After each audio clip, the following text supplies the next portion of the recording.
അത്യാധുനിക സൗകര്യങ്ങളുമായി ഇനി പുതിയ രൂപത്തിലും ഭാവത്തിലും ഇന്ത്യൻ ബേക്സ് നിങ്ങളെ സ്വാഗതം ചെയ്യുന്നു. Indian bakes, opposite police station, Manjeri road, Wandoor. ഒരു വർഷം മുമ്പ് തൊഴിലാളിയെ കൊന്ന കാളികാവ് അടയ്ക്കാക്കുണ്ട് റാവുത്തൻ കാട്ടിൽ വീണ്ടും കടുവ എത്തിയതായി നാട്ടുകാർ. കഴിഞ്ഞ 2 ആഴ്ചയ്ക്കുള്ളിൽ പലതവണ കടുവയെ കണ്ടതായി തൊഴിലാളികൾ പറഞ്ഞു. റാവുത്തൻ കാടിന് തൊട്ടടുത്ത് 70 ഏക്കറിൽ 2 മാസം മുമ്പ് പശുവിനെ കടുവ പിടിച്ചിരുന്നു.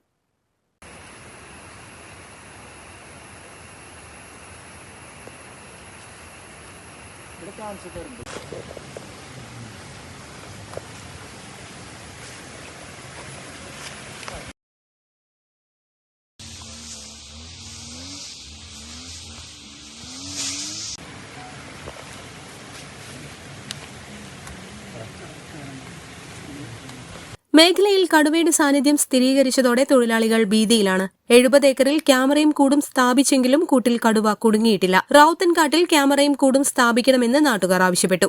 ഇപ്പോഴത്തെ ഒരു സാഹചര്യത്തിൽ എന്താന്ന് വെച്ചാൽ നമുക്ക് നമ്മളെ പറമ്പിൽ പോകാനുള്ള ഒരു പേടിയുണ്ട്. അത് ശരിക്കും പറഞ്ഞാല് മനുഷ്യന്മാരോട് പറയാൻ പറ്റാത്ത ഒരു അവസ്ഥയാണ് ഇപ്പൊ ഞങ്ങൾക്കുള്ളത്. ഇപ്പോ ഈ 50 ഏക്കറിന്റെയും 70 ഏക്കറിന്റെയും മുകളിലായിട്ട് ഈ സാധനം ഉണ്ട്. അതിൽ യാതൊരു സംശയമല്ല. അത് അലർന്നുണ്ട്, ആ ശബ്ദം കേൾക്കണുണ്ട്. അപ്പൊ എന്താണ് ഇപ്പൊ വേണ്ടതെന്ന് ചോദിച്ചാൽ എന്ത് തന്നെ വന്നാലും ഈ സാധനത്തിനെ ഒന്ന് പിടിക്കണം. അത് കൂട് വെച്ച് പിടിക്കണം. ഇപ്പോഴാണെങ്കിലോ കൂട് റോഡ് സൈഡിൽ വെക്കേണ്ട കാര്യമല്ല. ഞാനൊക്കെ എൻ്റെ പറമ്പിൽ കൂടെ മൊത്തം റോഡ് വെട്ടിയിട്ടുണ്ട്. ഇതിന്റെ ഏറ്റവും ടോപ്പിൽ ഈ സാധനം കൂട് കൊണ്ടുപോയി വെക്കാനുള്ള സാഹചര്യം ഇപ്പൊ ഉണ്ട്. അതിനുള്ള സൗകര്യമുണ്ട്. ഇനി ഇവർക്ക് വെക്കാൻ കഴിയൂലെങ്കിൽ ആ സാധനം ഞങ്ങൾക്ക് തന്നാൽ ഞങ്ങൾ കൊണ്ടുപോയിക്കാണ്ട് അതിന്റെ മുകളിൽ ഫിറ്റ് ചെയ്ത് കൊടുക്കും.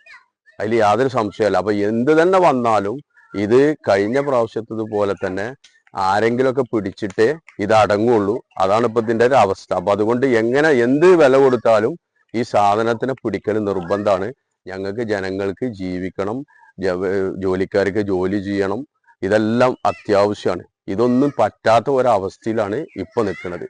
അപ്പൊ അതിന് ഉടനെ എന്താണ് വേണ്ടതെന്ന് വെച്ചാല് ഗവൺമെന്റിന്റെ ഭാഗത്തുനിന്ന് ഞങ്ങൾക്ക് ചെയ്തു തരണം. ഫോറസ്റ്റുകാർ അതിന് ഞങ്ങൾക്ക് സപ്പോർട്ടായിട്ട് നിൽക്കണം.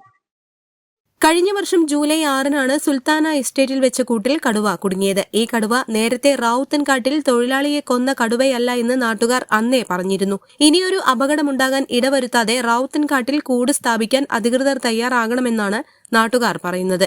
ഇതിനുള്ള എല്ലാ സൗകര്യങ്ങളും ഒരുക്കാമെന്ന് നാട്ടുകാർ പറയുന്നു. തോട്ടമുടമകളുടെ പ്രതിനിധി ഇ നസീർ കാളികാവ് ഡെപ്യൂട്ടി റേഞ്ചറെ കണ്ട് നേരിൽ കാര്യം അറിയിച്ചിട്ടുണ്ട്.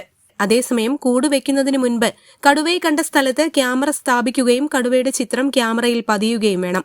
പിന്നീട് വനംവകുപ്പിന്റെ അനുമതിയും DFOയുടെ തുടർ നടപടികൾക്കും ശേഷമേ കൂട് വയ്ക്കാൻ കഴിയുകയുള്ളൂ എന്നാണ് വനംവകുപ്പ് പറയുന്നത്. News bureau, Kalikavu. തലമുറകൾ സാക്ഷ്യം വഹിച്ച വിശ്വസ്ത പാരമ്പര്യവുമായി PAK Gold and Diamonds. Most trusted gold. PAK Gold and Diamonds.